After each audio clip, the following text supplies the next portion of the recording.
Hello my friends. In today's video, I want to talk to you about a video that I took down this past year that was super helpful for a lot of people that I wanted to remake. I'm going to be talking about composition, and before you get maybe upset, I went back through that video, took all of the good information that was included, and I'm going to include it in this video. I'm starting to love my studio setup right now. I have, as you can see, the trim and the door, some of the trim in the room to finish painting, and also some wallpaper to put up. Then I will be able to show you the whole studio tour. I'm so excited. Preemptively like this video if you think you're going to enjoy it or learn anything from it, or you just like seeing my face every week so that I can keep making videos for you, because I totally enjoy doing it. But without further ado, let's get into the video.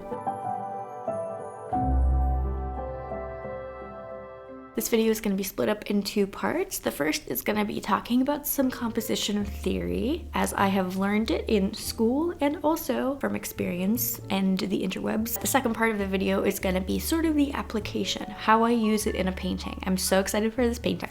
Teacher Sarah Modasan, let's talk about composition theory.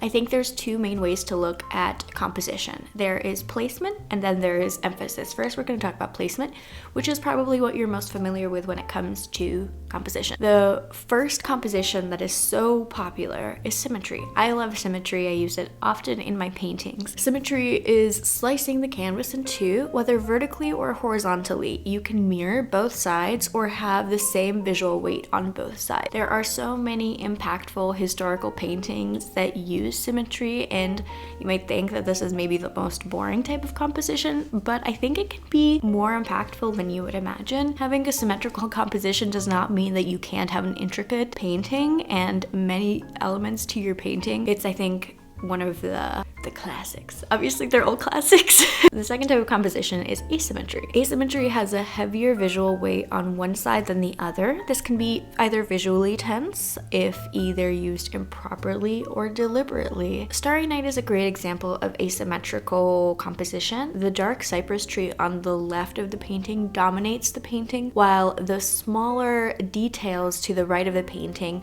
balance the painting out. Having one large element on one side and smaller elements on the other side is a good way to balance your painting. However, if you do want a tense feel to your painting, you can have something large on one side of the painting while keeping the other side relatively clear.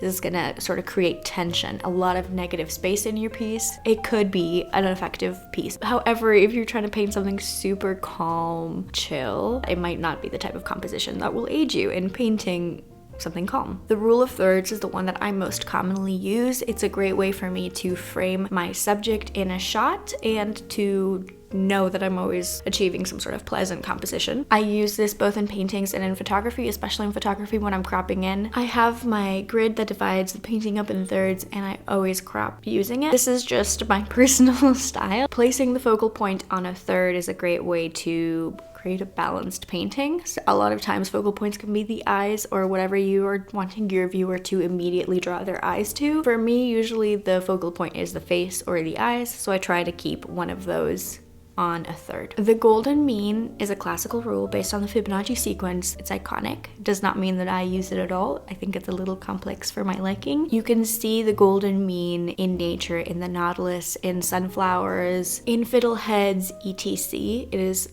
a beautiful natural phenomenon. This rule is found in paintings like the Mona Lisa and the Great Wave. It's classic. If you want to use it in your paintings, you can totally go ahead. It's not the one that I use the most. The next part of this quick crash course on composition is emphasis. Placement is how settling or unsettling an image is to the eye. Emphasis is what draws the eye to specific areas in the painting. I'm so excited to show you the painting that I created in Clip Studio Paint, which is the sponsor of today's video. Thank you so much to them for partnering with me on this video. I have in the past several months started to paint in Clip Studio Paint, and I have begun loving digital painting once more. I am gonna continue using Clip Studio Paint regardless of sponsorships or not. I totally recommend you to try it out. Clip Studio Paint has an app that allows you to draw on different devices and across devices, such as tablets, both Android and Mac products. I love this feature because it means I can take my existing digital digital painting files that I work on my computer.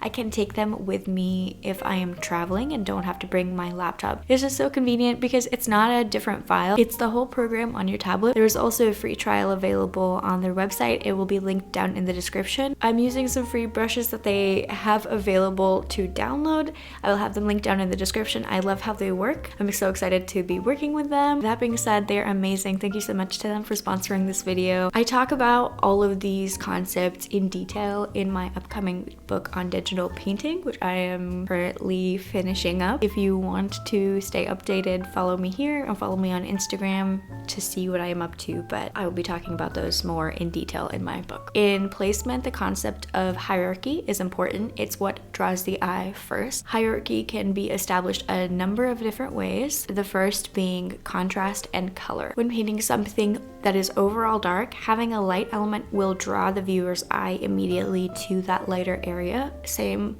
goes if you're painting something light and you have a darker area in your painting. Because of contrast, it's going to immediately draw your eye to what's different. This can also be used with color. If you have a relatively neutral painting and you use a bright pop of color, your eye is going to be immediately drawn to that bright pop of color. Hierarchy can also be established by placement, negative space, and energy lines. We talked about placement. Positive space is the subject and negative space is the area around the subject. You can see the concept of negative space in a lot of graphic design, graphic elements, especially mid-century modern design, but a lot of negative space around your subject lets the subject breathe, while minimal negative space will seem cramped, claustrophobic. Really depends on if you want a graphic look for your paintings and utilizing this form of hierarchy. You've totally seen the example of negative space where you can either see a goblet or two human faces. It doesn't have to be quite so deliberate, but it is a good rule to keep in mind if you're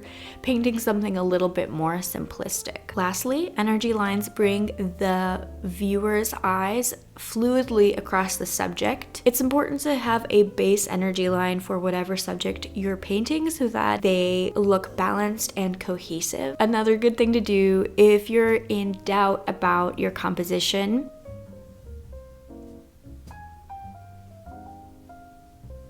try to draw an energy line from what your eye goes to first, to second, to third, what your eye bounces around in the painting. If you find that your eye is bouncing around randomly in a zigzag pattern all over the canvas, it might be time to step back and analyze what you should be moving or removing from your piece to have that energy line be a little bit more fluid and intentional. It is important to have a fluid motion and a movement across your canvas so that your viewer can spend a long time constantly cycling through that energy line, through that fluid motion with their eyes. If your eye is bouncing around randomly on a canvas, it might be visually jarring or it just might be a little maximalist. If you want a maximalist painting, that's something to keep in mind. Maybe do the exact opposite of this rule.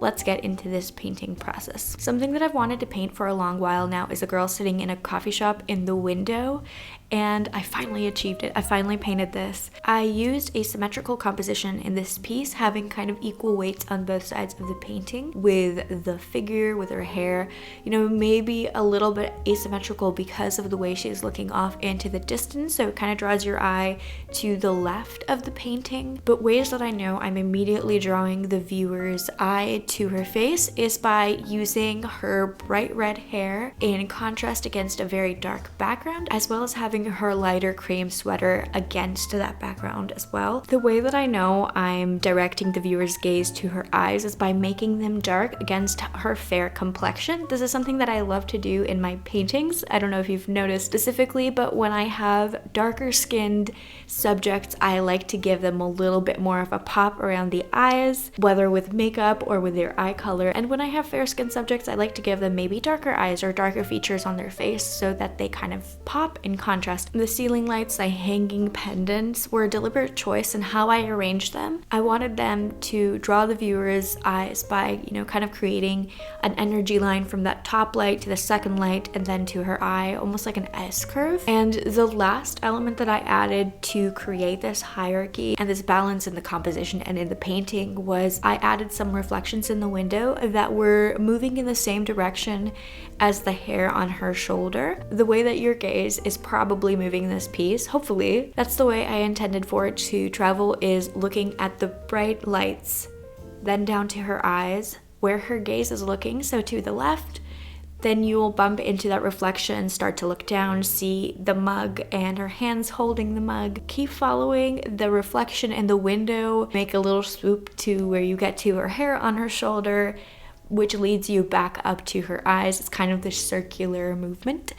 I hope I explained that well. I'm so proud of this painting. I think it's beautiful. It's my phone lock screen at the minute. I'm hoping to create a couple more paintings that have some ambiance and, you know, cozy elements to them the way that this piece does.